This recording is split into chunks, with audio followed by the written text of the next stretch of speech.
now more than ever, people need to go within and plug into that cellular memory, plug into divine source, detach as much as possible from the matrix. Hello again, everybody. This is James Bartley, and you're listening to Bartley's Commentaries on the Cosmic Wars. Lots of stuff to talk about today. First of all, I'll talk about the concept of Chicken Little. Chicken Little. Those of you that are familiar with the story, Chicken Little went around telling everybody, oh, the sky is falling, the sky is falling. Nobody believed him. A variation of Chicken Little is the boy who cried wolf, right? And you know what happened after that. Interesting in the whole Chicken Little saga that Chicken Little talks about the sky is falling. Now, this would have been something understandable to the ancients who had gone through these celestially driven cataclysms, who'd had the misfortune of watching a very large comet pass through the solar system and somehow survived the ensuing cataclysms. And also the descendants of the survivors of the celestially driven cataclysms would have been told what had happened. Of course, in our modern era, all that's gone into the memory hole. It's all just disappeared, wiped off the slate. But the knowledge and the fear of celestially driven cataclysms are etched indelibly into our genetic memory and our collective soul. Imagine just how traumatizing it must have been to watch one's world just come undone, completely unravel, be destroyed before your very eyes. And again, we have throughout history and all these different traditions, all these different cultures, when the celestially driven cataclysms were about to cycle back, they were warned by their mystics, their seers, medicine men, medicine women, and or the gods to seek shelter. Either head for the hills in the event of tsunami waves, floods, cataclysmic flooding, or head underground. Because when people head for the hills, what do you find in the hills? Often as not, you find tunnel entrances, cavern entrances, so on and so forth. So there's something to the whole Chicken Little concept. What they have done, however, is use the Chicken Little concept as a means of, and I don't believe in inoculations, I don't believe in immunizations. They use the Chicken Little concept in a way almost as if they're trying to inoculate the public against the reality of these celestially driven cataclysms. Due to the fact that these celestially driven cataclysms are encoded in our very DNA, in our ancestral memory, in our collective soul memory, if you will, there is a lot of fear when it comes to the subject of celestially driven cataclysms. There are people who call themselves truthers who don't want to believe in celestially driven cataclysms, right? Even though it's right there in the fossil record in the form of mass extinctions, periodic cyclical mass extinctions, as well as a parallel record of geological upheavals. So there's a lot of fear surrounding the subject. So at some level, I understand why some people who consider themselves to be truthers, quote unquote, dismiss the subject out of hand. Just like many of them dismiss the subject of alien abductions, aliens, reptilians, etc. out of hand because it's scary. It's scary. I'm so scared. I'm not picking on people who lisp. It's scary. So I understand that. But still, I mean, back in the day, if someone said to you, well, the Mongols are coming, I think we should pick up and leave. The Huns are coming, I think we should pick up and leave. I guarantee you nobody said to the people giving these warnings, you're being fear-based. Why don't you just go over there and sit beneath that tree and get into the lotus position and just bliss out, right? I don't think it happened that way. I think what happened is, really, the Huns are coming this way? Yeah, we're out of here, pal. You're going to see, the back of my shirt very soon and the rear end of my horse, right?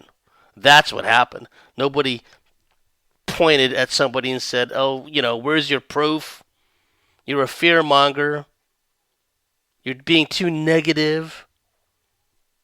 Why don't you just chill out? Right? None of that happened because they recognized that the Huns, and it wasn't just the Huns. The Huns drove a lot of these tribes before them, right? The Goths, the Vandals. I mean, these were hardcore ass-kicking tribes. And they said, oh, you mean the Huns are coming? We're out of here. So they started heading westward into Roman territory, right?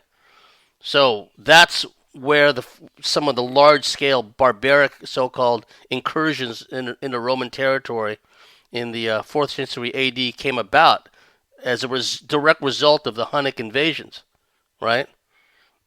And the point of relevance is, back then no one said, you didn't have Goths sitting around a campfire and, chieftain says, oh, we got to leave here because the Huns are coming. Nobody said, oh, you're being fear-based. Go sit underneath that tree and adopt the lotus position and, go, None of that happened, right? Because they had an institutional memory. Whether a society from the olden days had a form of written record keeping or not, they still had oral traditions where they passed down information. Think of the Norsemen, with their sagas and whatnot, whether or not the sagas were 100% historically accurate or whether some of that was in the realm of what they now call myths. But as I've said before in these commentaries, the term mythos is from the Greek, which means narrative. So they've even taken the term myth and turned it on its head to make something that the official gatekeepers don't want people to know is truth. They write it off as, oh, that's a myth, it's fanciful, it's a myth, it never happened, when actually the original meaning of mythos is narrative, i.e. the truth, historical truth. Now you have gatekeepers like Snopes.com that, they chime into your Facebook news feed. Oh, such and such, that was just a hoax. It was fake. And here's an article from Snopes.com proving it was a fake. The moment someone does that on my Facebook news feed, this is the sound you hear. Whoosh! That's the sound of a troll being flushed, thank you very much, from my Facebook news feed. And the stench that goes with it. Flushed. Last week we had Chicken Little all over the lamestream news. Oh, this somebody is saying that on September 23rd, Nibiru Planet X, take your pick, is going to come in and wipe out the entire planet, right? Now stop and think about this, folks. Why would they give someone like this guy airtime? Why? Okay? Now, you have to understand, in the field of disinformation, there are, for lack of a better term, like designated jokes, okay?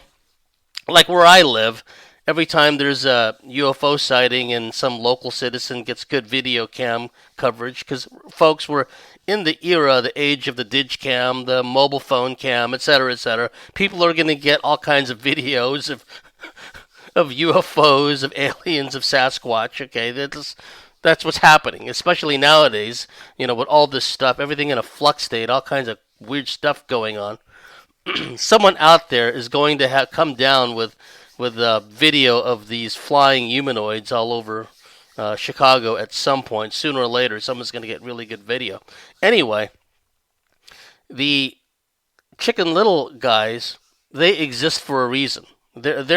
They're designated jokes, okay? And what I mean by that is there's a guy here where I lived, and what they do is this guy's got a symbiotic relationship with the corporate media. I call him Old Lizard Eyes, because every once in a while he'll be on TV talking about a recent UFO sighting, and his eyes go vertical. Okay, they go vertical, right? Think about George the Elder Bush and Bill Clinton, the split screen in the aftermath of the Indonesian tsunami, right? And they're on there once again trying to sucker the public into giving disaster relief donations. Quickly disappear into the coffers of all these perps and sewer scum, right? And I was watching TV, and then I said to myself, "Yowza! Look at George the Elder's eyes. It's like they're very vertical." So I got up off my sofa. I knelt down in front of my TV, and I had my face mere inches from the television screen. And sure enough, George the Elder, he must have been tired. He must have been on meds. Who knows? But his eyes were full on vertical reptilian. F you very much, right? So, lizard eyes. And people to this day say, "Oh, that's Photoshop," yada yada yada. No, that I was there. I was watching that split screen. You had Bill Clinton on one side of the screen. You had George the Elder on the other, and George the Elder had vertical pupils. Right? Lizard eyes. And so we have this designated joke here who calls himself a UFO researcher. Oh, science based and all this stuff.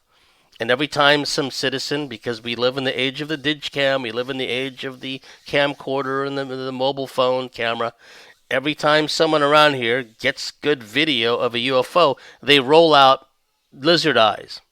And he comes out and he says, "Oh, it's very interesting footage, and the witness is very credible. She holds a very, credible, responsible position, yada, yada, yada." And then the punchline at the end is always, "But you know what? There's no way we can prove that it's actually an alien craft. So it really is an unknown at this point. That's all we could say at this time, right? Old lizard eyes." And on one occasion, I was watching those morning TV news geek shows, as I call them, because all they do is, and they have one guy who kind of looks like a geek usually, and it's almost like they fit into these caricatures, these profiles, right out of central casting, and you can go from one end of America to the other, and in all these Western countries, increasingly, where they have these morning geek news shows. It's half entertainment, half news, and they had old lizard eyes on there to talk about UFOs, and the morning TV geek people, they just laughed at him, ha ha ha, ha ha ha, mocked and ridiculed him. And you know what? Old lizard eyes, he took it in his stride. He smiled, he giggled. You know why? Because that's part of the job.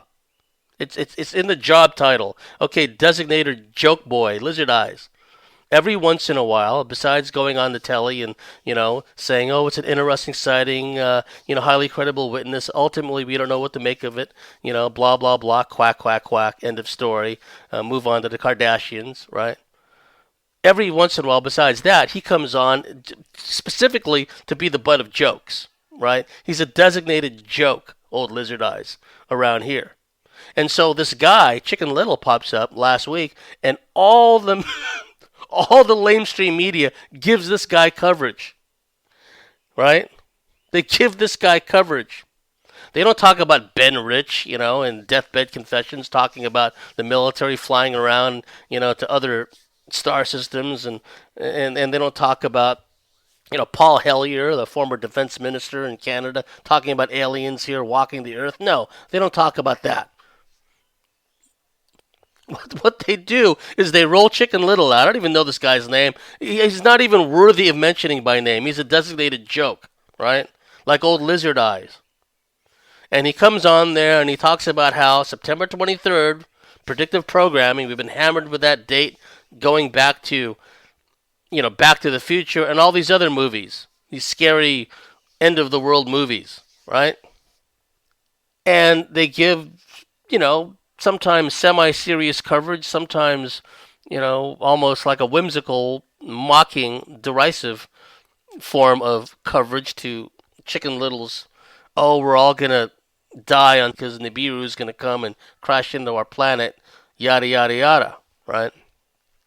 If you're familiar with Professor James McCanney's research, he talks about action at a distance, where when these very large planet-sized comets come through the solar system, in my view, the red dwarf, brown dwarf, second sun, call it what you will. And folks, there's a lot of good video out there. There's a lot of good video of the second sun. Okay? And now it's so close, you can see the planets that are around it. Okay? Sometimes. And we're at a point in time when the sun is going absolutely crazy. Crazy. CMEs left, right, and center, solar flares, magnetosphere is just starting to come apart at the seams, right? All this seismic activity, this volcano in Bali, Indonesia is about to blow its top. That's ring of fire action, folks. All this stuff going on, Yellowstone, San Andreas Fault, etc., etc. Where there's smoke, there's fire, right? So in order to inoculate the public to the reality of the fact that, and you don't have to believe me, do your own research, or don't do your own research. It's entirely up to you. Still a free will zone, last I checked, right? I'm satisfied it's there. I've seen it at 35,000 feet. I've seen it at ground level, and I've seen, in my view, outstanding video from people on the ground, and also from surf cams, and also from the Soho Solar Heliospheric Observatory, etc., etc., etc. I'm satisfied it's there. You don't have to believe me. I'm not scared of it because in some of my other sojourns on this planet, I've kind of gone through some of these celestially driven cataclysms, so it's not my first barbecue. So they run Chicken Little out there, and, you know, sometimes they kind of seem like they're interested, and, you know, I'm talking about the TV news presenters. And sometimes it's met with, like, this derisive, mocking kind of tone. But the bottom line is all the corporate media put out Chicken Little to talk about the end of the world on September 23rd because Nibiru is going to crash into our planet. And what Professor James McCanney pointed out is these very large bodies that come into our solar system, they don't have to impact the Earth. Okay?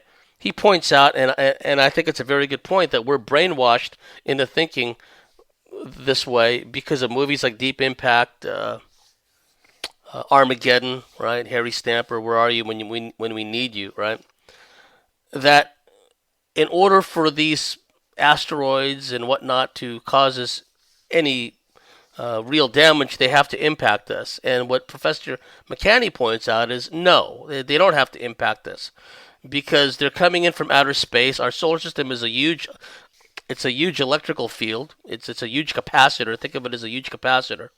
The sun is constantly blowing out protons. Many of these large astronomical bodies that come in from outer space, from beyond the solar system, very large comets, and, you know, the brown dwarf, the red dwarf, call it what you will, they come in and it creates a massive electromagnetic plasma electric response, reaction, not only with the sun, but the other large planets in the solar system, some of the so-called gaseous giants. It causes huge arcing, huge bolts are generated.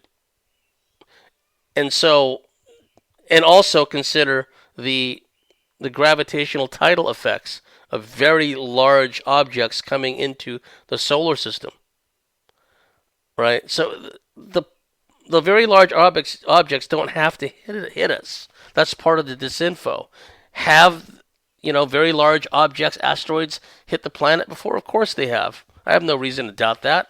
There's a layer of iridium all over the world that goes back to the time of the dinosaur extinction, or when most of the dinosaurs were wiped out anyway.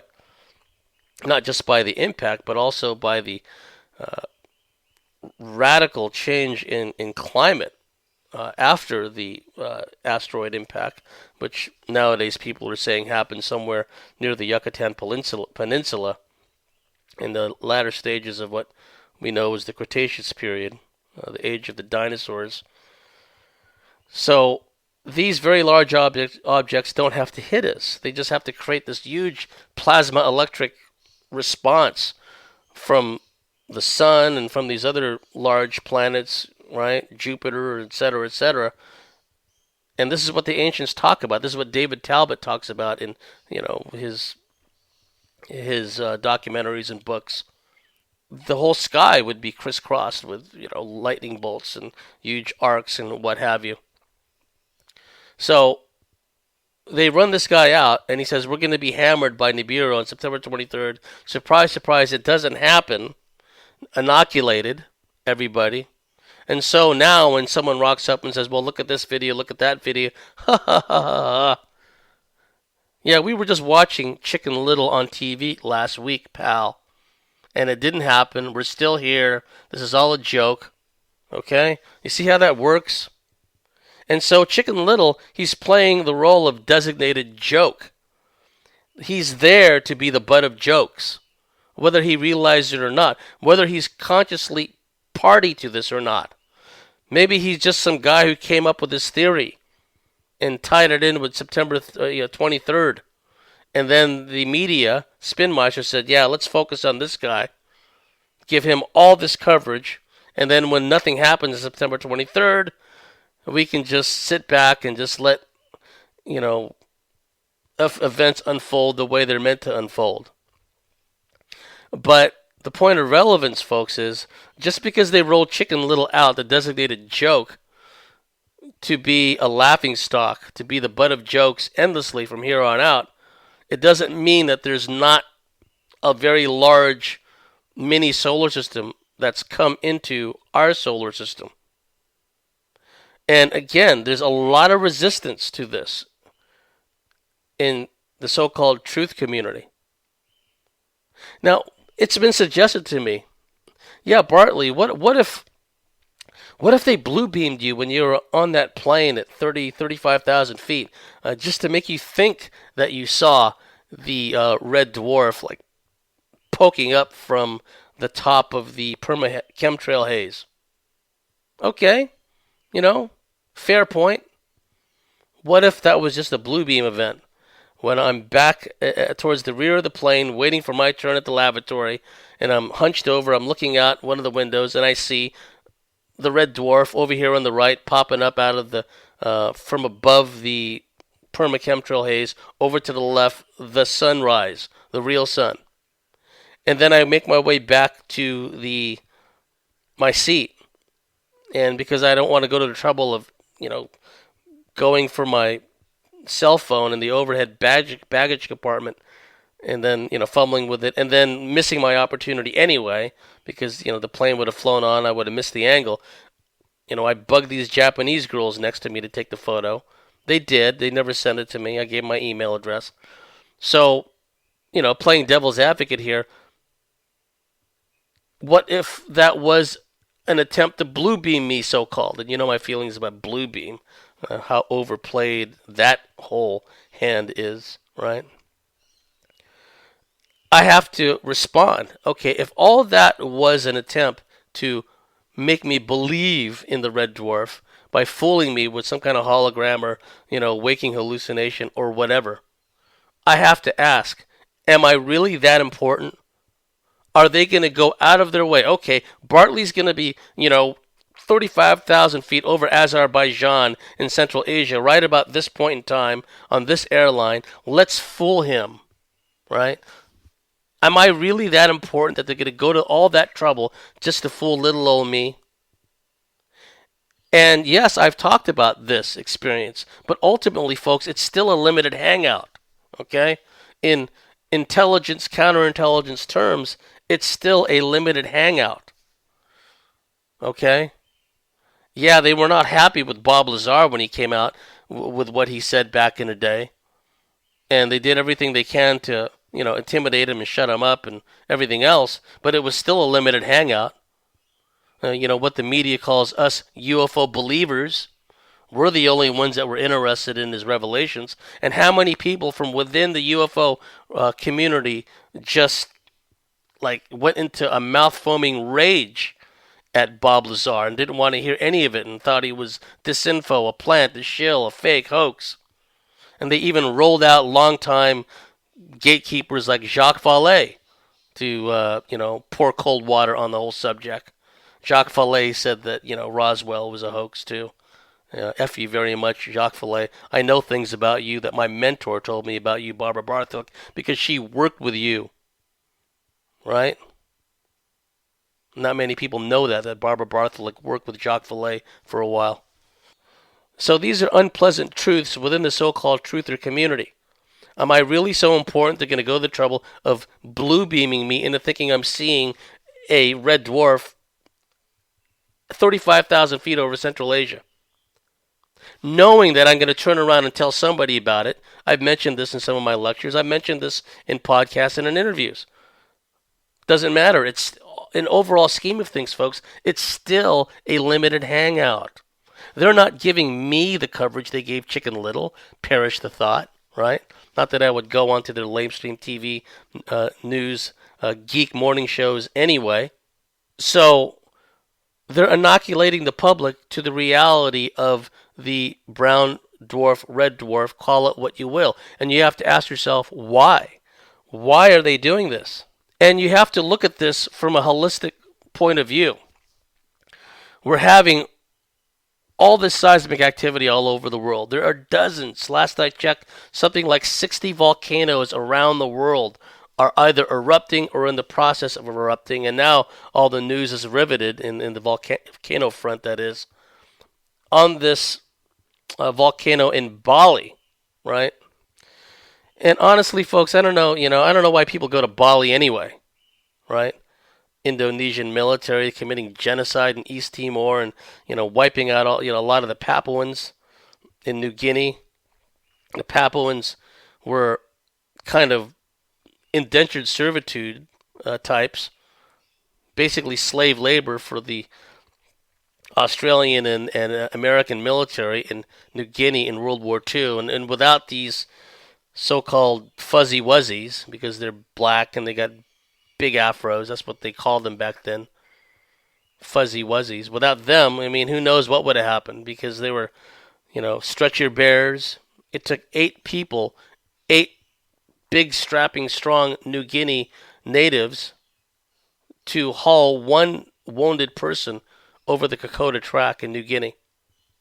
And there were porters, they carried ammunition, they did all this, and they didn't get paid jack for it, okay? They didn't get paid jack for it. So the so-called allies owe the people of Papua New Guinea, they owe them their thanks. They owe them something for helping them against the Japanese in World War II. Oh, but what happens? They all turn a blind eye as the Indonesian military wipes out all these people in Papua New Guinea. As the Indonesian military go around, and their paramilitary militia forces go around wiping out all these people in East Timor. And yet, countless Australians, people I know, go to Bali anyway.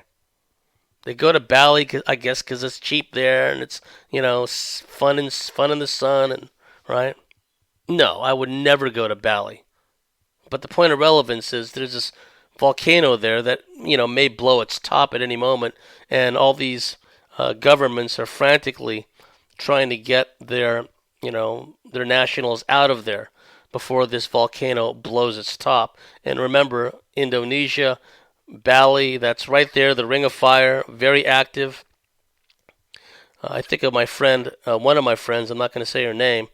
She was told what they call a gypsy warning in the intelligence world, where out of the blue, she's a MyLab, out of the blue, this person calls up, American accent, Southern American accent, claims to be a general in the United States Marine Corps, and starts telling this MyLab friend of mine, well, when this thing moves in, i.e. this red dwarf, when this thing moves in, it's going to cause, volcanic activity through the roof, and he said, quote, the magma will be obscene, right?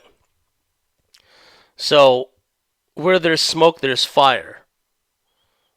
I think that they ran Chicken Little out to be the designated joke, to inoculate the public to the reality of this very real incursion into our solar system of this mini solar system, this red dwarf. No, I don't think I'm important enough for them to blue beam so-called into believing I saw what I saw. Because I also saw it at ground level too, right? Are they going to go to the trouble of blue beaming me on the ground too? Not only that, though, but are they going to go to the trouble of when I was on the ground looking up at the second sun at the 2 o'clock position relative to the sun? Are they going to go to the trouble of chemtrailing that second sun? So I only saw it for a brief moment before it was obscured by chem clouds. Oh, there's Bartley. He's looking. Let's reroute one of our chemtrail planes to lay a chem plume right across the face of the second sun so Bartley doesn't see it anymore. I mean, really, folks, am I that important they would go to all that trouble? No. Because ultimately, what myself and countless other people who've talked about Planet X, talked about the red dwarf, I call it the red dwarf because it looks red. You know, the astrophysicists call it a brown dwarf. But you know what? I don't take the lamestream science community seriously anyway. I'm calling it a red dwarf. So, they're not going to go to all that trouble just to fool little old me with the expectation I'm going to turn around and fool all of you. Because I'm not fooling anyone. It's a free will zone. You can believe whatever you want. But I'm tying this into the Chicken Little, folks. And if it seems like I'm belaboring the point, we have to look at this from a counterintelligence psyop point of view, right? The art or the craft of intelligence is divining or determining the intentions and capabilities of a foe or a potential foe, an enemy or a potential enemy. And counterintelligence is an effort at making people, through the artful use of deception, disinformation, false clues, false trails, to make them think the opposite of what you want them to believe, or at least, if not entirely the opposite, fool them enough, whoever the target population is, an enemy or the people, the good citizens of the world, fool them into believing something is a threat or is not a threat, right? Now, all this is running in parallel. Chicken Little, the red dwarf, the seismic activity, volcanic activity. It's all running in parallel with these wars and these rumors of wars. You have Trump, more saber rattling vis-a-vis North Korea. You have this high-ranking general, a Russian general in Syria. The Syrian army has recaptured Deir el-Zor. Depends on how you pronounce it. But basically it was recaptured from the Islamic State, ISIS. And the Syrian army, with the backing of Russian military advisors, have recaptured it. Thank you very much. Now, what's happened is, and this just happened the other day, apparently a mortar barrage came in and hit this command post where this Russian Lieutenant General Valery Asipov happened to be at a command post where he was assisting the Syrian commanders in the operation to liberate the city of Deir el-Zor, and he was killed. Okay? He was killed by the ISIS, supposedly, and ISIS, remember, is a proxy of the U.S. As a matter of fact, around the same time frame, U.S. Special Operations troops were seen in ISIS territory outside of Deir el-Zor. So, I mean, are these people so dumb, these U.S. Special Operations forces working with ISIS, that they don't really know what they're doing? Or are they just so bloodthirsty and so war-loving that they don't care that they're helping ISIS, that go around and, capture women and sell them in open slave markets? It's like, are they that dumb, or are they just willy-nilly follow whatever orders they get, or are they... Is the U.S. Special Forces there really made up of a bunch of private mercenaries or advisors from this, that, or the other country? Who knows, right? But we do know that the ISIS has received airdrops from U.S. Air Force planes, etc., etc. And we've known for some time that U.S. Special Operations Forces have worked with ISIS. So you have this the highest-ranking Russian general get killed in a mortar barrage fired by the ISIS, Islamic State, which is a proxy itself of the New World Order. And right around the same time, you have U.S. Special Operations Forces there in the same vicinity where ISIS is, right? The whole thing stinks to high heaven. but wars and rumors of wars. Everyone's looking over at North Korea. Yeah, that could be, potentially very bad for the entire planet if they decide to launch a strike against North Korea, which will inevitably bring the Russians and the Chinese into the fray. But don't forget what's happening in the Middle East and the Near East. I mean, if a high-ranking American commander who, let's say, was assisting or at the command post of an ISIS group, and then they were shelled by Syrian army types assisted by the Russians, well, the corporate media will just go nuts. Oh, the Russians have killed one of our commanders over there that are fighting ISIS when they're really helping ISIS. That's how bass-ackwards everything is. Imagine the outcry, the hue and the cry. All of this, breathless hype about, the Russians stealing the elections and manipulating the elections. What a joke that is, considering how often the election process in America is rigged and how often the CIA and paramilitary, Pentagon black ops manipulate foreign elections, right? Extreme hypocrisy, extreme hypocrisy. So let's not forget what's happening in the Middle East. That's good news. It's good news that the Syrian army is kicking the hell out of the ISIS Islamic State people that are being helped by U.S. Special Forces, that are being helped by Western mercenaries. That's great news. Not so good news that a Russian lieutenant general was killed in a mortar barrage fired by said ISIS. Meanwhile, other things are going on too. Like more and more of these large marine creatures, unknown marine creatures, are washing up all over the place. They washed up in the wake of these recent hurricanes. I think one washed up in the Philippines the other day. Some big ass, like dead marine animal. Now, what the bought and paid for zoologists are going to say is, oh, that's just a whale. It's decomposed, yada yada yada. Right? Doesn't look like any kind of whale, right? But that's what they're going to do. Inevitably, they're going to say it's like a whale or it's a hoax or whatever, and Snopes is going to come out with an article about it, I'm sure. But something is happening in the depths of the ocean that's causing, all these, big... I'm guessing that a lot of these sea creatures spend most of their time in the deep depths of the ocean. But something is going on down there that's causing these large, previously unknown sea animals to wash up dead on the shores. Now there were, the Montauk creatures washing up on shore and near Montauk, Long Island, and whether those were real animals or they were created in some weird science genetics lab, who knows, right? I mean, one could never be sure about anything that happens over there near Montauk, Long Island. But I think it's symptomatic, all these animals washing up, previously unknown animals washing up on shore. Maybe there's something also going on in the ocean depths that's causing these. I mean, we know that the U.S. Navy and probably other navies around the world blast out high decibel sound waves underwater that just wipe out marine life, whales and dolphins and whatnot, and causes them to commit mass suicide, basically just beach themselves, say, no, we're out of here, right? These whales, and we're going to incarnate back in the Syrian system. It's like, we've done our enlistment here, right? We're out of here. So they're just, I feel sorry for these animals. They're wonderful sentient creatures that probably are more spiritually evolved than we are, and so many of them now are just beaching themselves, and part of that has to do with the U.S. Navy blasting out these super high decibel, sound waves under the ocean for some bizarre unknown reason, right?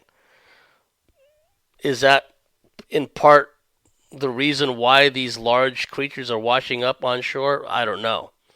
Okay, that's something that I guess as time unfolds, we'll know more about, hopefully. Well, we reached the end of the first half of this commentary on current events. I'm going to talk a bit about, in the second half, I'm going to talk about astral interdimensional aspects of what it's like at times to be an alien abductee or to go through certain experiences that have a astral slash hyperdimensional component to it, where sometimes you don't know what kind of realm you're in or where you are at any given time, because things like that have happened to me, and I'm sure for some of you that's happened to you folks too. So if you believe in what we do, if you like what we do, please go to thecosmicswitchboard.com, sign up and become a member, and we'll see you at the top of the next segment. Bye for now.